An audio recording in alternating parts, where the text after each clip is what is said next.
All right, everybody, welcome back for another deep dive with us. Glad to be here. Today, we're going undercover to investigate the global drug trade. Ooh, undercover. Specifically, we're going to be looking at the effects of the Taliban's 2022 ban on opium poppy cultivation in Afghanistan. Yeah, big changes happening over there. And honestly, I think this is going to be a really interesting deep dive because before this ban, Afghanistan was like the place for opium. It really was. Something like 80% of the world's supply came from them. Yeah, 80%. It was So huge, huge part of their economy. crazy, right? So I'm really interested to see what happened when that just got cut off, Yeah, what happens when you just turn off the tap Yeah. like that? It's got to have ripple effects. Yeah. So we're going to try to figure that out today. Right. Our main intel for this is the UNODC's 2024 World Drug Report. Fresh off the presses. Yeah. So this is like the latest info, The new data. the latest data, and on-the-ground insights. So we're going to try to break that all down for you. Can make sense of it all.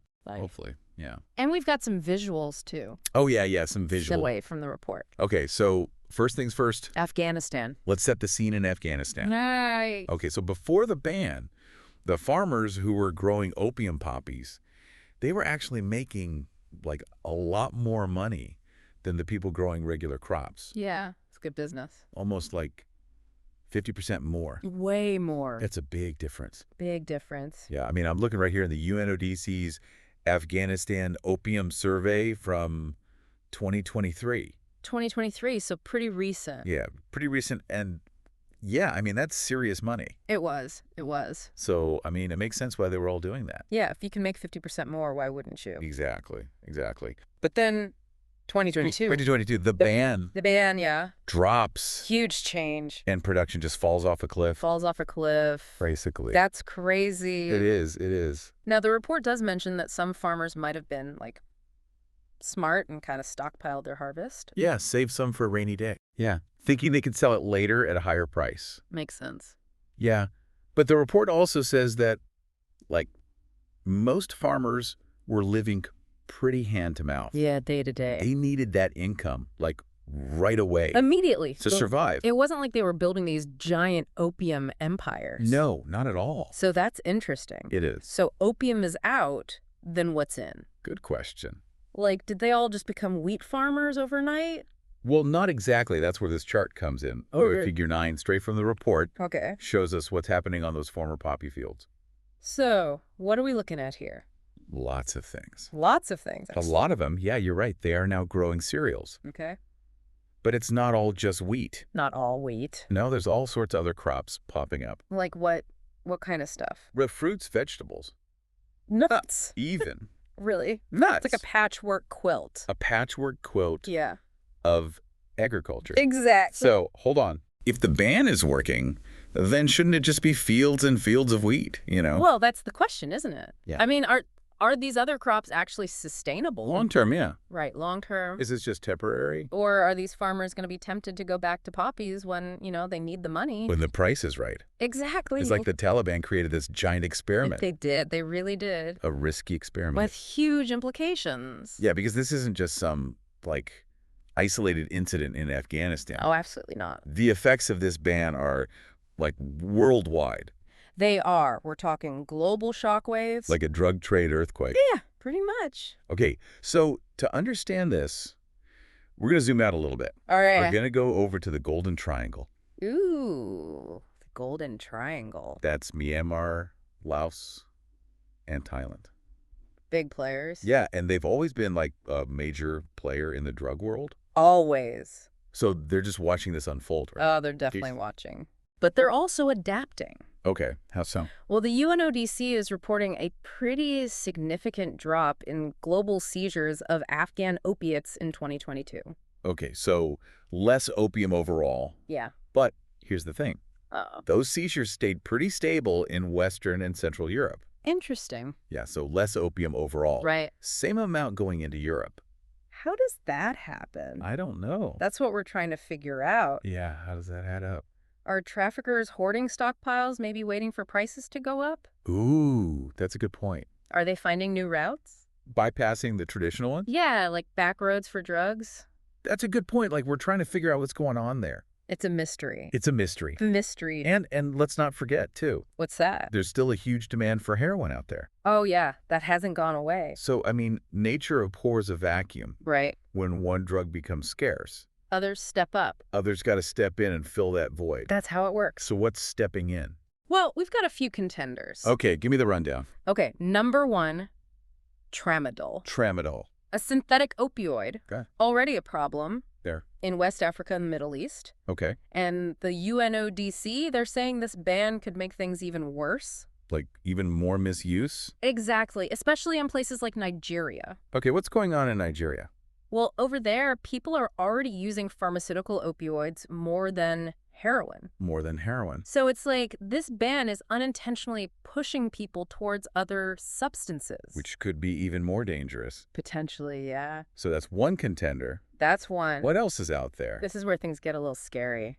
Oh, Nitazines. the disease. I don't think I've heard of that. They're pretty new, Okay. but they're not good. What are they? Synthetic opioids. Okay, another synthetic opioid. But these are strong, How strong are we talking? stronger than fentanyl, Whoa. and that's saying something. Yeah, that is saying something. And the scary thing is, we're starting to see them pop up more and more. Where? Well, look at the Baltics. The Baltics. They're seeing nitazines in a huge percentage of their drug deaths now. Really? Yeah, it's a serious red flag. It's like that domino effect we were talking about earlier. Exactly. Like, if heroin starts drying up, It's got to be replaced by something. could these nitazines become the next big threat? That's the question, isn't it? That's a scary thought. It is. And this brings us to another big player in this whole situation. Who's that? The Golden Triangle. Ah, yes, the Golden Triangle. Remember that map we were looking at earlier? Yeah, with all the poppy fields. Yeah, it's not just some pretty vacation spot. No, definitely not. This region has been a drug trade hub for, like, decades. Decades, yeah. And they're known for being adaptable. If there's money to be made. They'll find a way. Exactly. So while everyone's focused on Afghanistan and the opium ban, The Golden Triangle is making moves. it kind of moves. Well, let's take a look at this graph from the UNODC report. Okay. It tracks drug seizures in the region Over that time period. from 1998 to 2020. Okay, I'm seeing heroin seizures going down. Yep, that's what we'd expect. But what's this massive spike? Oh, that's meth. Meth. Methamphetamine. Wow. It's like they saw an opportunity and just went all in on meth. So, hold on. Mm-hmm. Are we saying that the Taliban might have actually helped the Golden Triangle?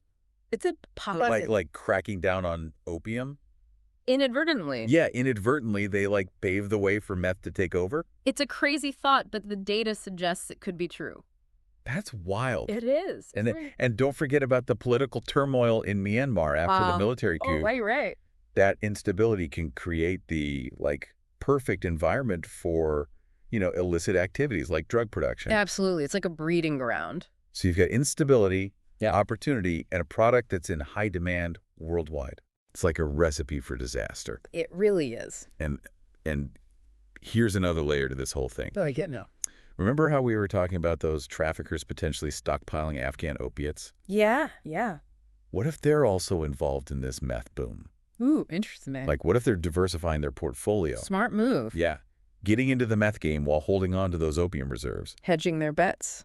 That's some, like, next-level drug trade strategy. It's like 4D chess. 4D chess. With drugs. With drugs. It just shows you how complex this whole system is. Okay, so we've got the Taliban shaking things up in Afghanistan. Big time. The Golden Triangle capitalizing on the chaos. Advantage. Traffickers playing 4D chess with their stockpiles. Masterminds. And all this is happening while demand for drugs is still super high. Still there. It's like a pressure cooker. About to explode. Yeah, so the big question is, who's going to get burned? That's what we're going to talk about next time. Okay, so make sure to join us for part 2 of this deep dive, where we're going to explore the potential consequences of all of this. Can't wait. All right, see you next time. See ya. Bye.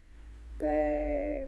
So we're talking about who's going to get burned with all of this. Yeah, we've covered a lot of ground already. Afghanistan, the Golden Triangle, Stockpiles, traffickers. meth, nitazines. It's a lot, and it's all connected. It really is. So, yeah, I mean, who's going to feel the effects of this the most?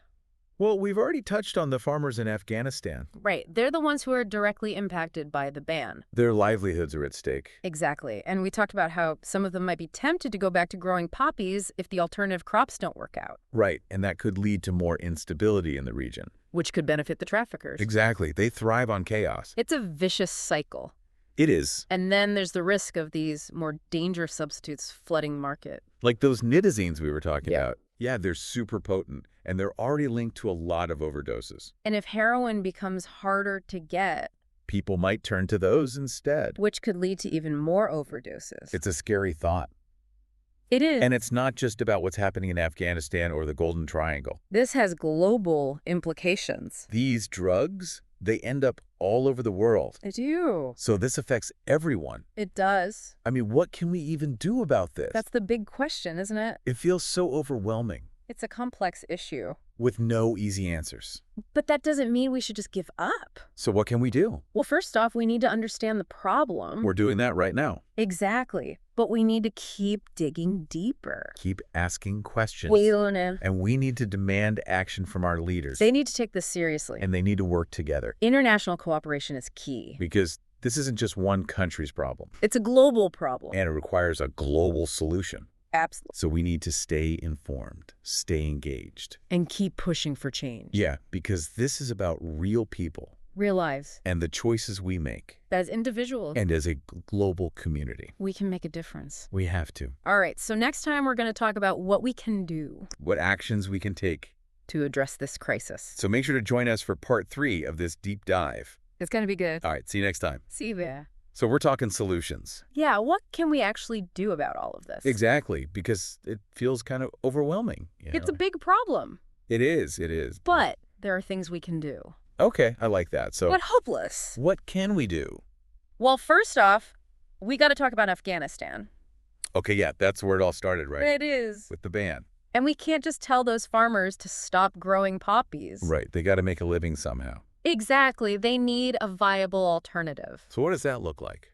Well, it means investing in those sustainable development programs we were talking about. Okay, the ones that help farmers grow other crops. Exactly. Giving them real opportunities to, Yeah.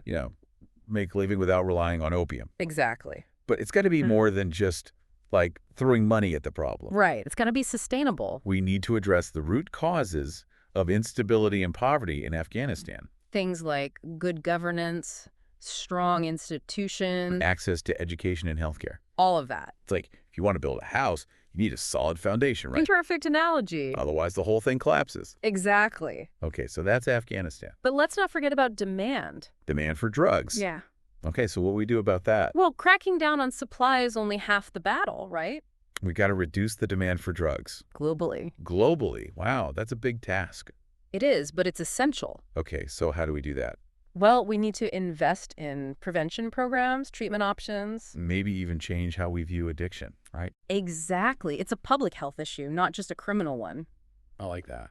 We need to break down the stigma, provide support. Empower people to make healthier choices. Exactly. It really does take a village, huh? It does. It's a global village. To tackle a global problem. Okay, and speaking of global, what about all those trafficking networks? Ah, yes. We got to disrupt those. Wow. International cooperation is key here. Okay, so countries working together, Sharing intelligence, coordinating law enforcement efforts, hitting them where it hurts. their wallets. Ooh, I like that. But here's the thing. What's that?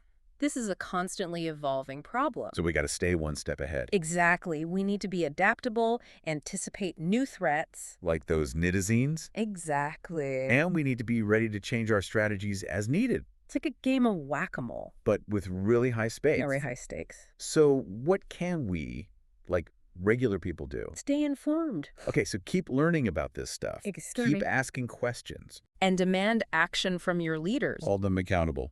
This isn't someone else's problem. This affects all of us. It does. Okay, I think that's a good place to wrap things up. I agree. We've gone from the poppy fields of Afghanistan to the meth labs of the Golden Triangle.